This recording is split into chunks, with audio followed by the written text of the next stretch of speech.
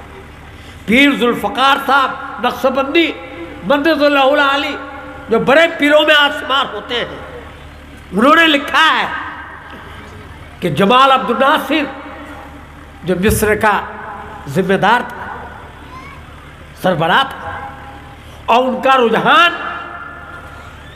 راسیہ کی طرف تھا جو اس وقت کمیونسٹ کی حکومت تھی۔ سال میں ایک آدھ بار حکومتی سطح پر روس آنا پڑتا تھا۔ جب بھی وہ جائیں اور اپنے کام سے فارغ ہو تو روسی تو کمیونسٹ تھے، وہ لوگ کہنے لگے کیا اسلام کے چکر میں پڑے ہو، کمیونسٹ بن جاؤ۔ یہ اپنے دلائل دیتے تھے لیکن ان کو تصفی نہیں ہوتی تھی، اور بارہا یہ واقعہ ہوا۔ ایک بار پھر دعوت آئی، جمال عبد الناصر نے اپنے وزیر سے کہا کہ قاری عبد الباسط عبد الصمد کو میرے ساتھ کر دو، میں ان کو لے کر روز جاؤں گا۔ لوگوں کو تعجب ہوا کہ قاری صاحب کا اس سیاسی مسئلے میں کیا کام ہے۔ بہرحال قاری صاحب ان کے ساتھ گئے، مجلس میں بیٹھے، وہ لوگ جب مجلس ختم ہو گئی ان کی تو ان لوگوں نے اعتراضات شروع کی۔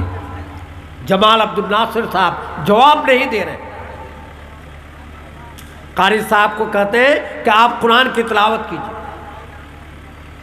آپ حضرات جانتے ہیں قاری عبد الباسط عبد الصمد کو کہ مشہور قاری تھے، اور ہم لوگوں نے دارالعلوم کے جشن 100 سالہ میں ان کی قرأت سنی، ان سے ملاقات ہوئی۔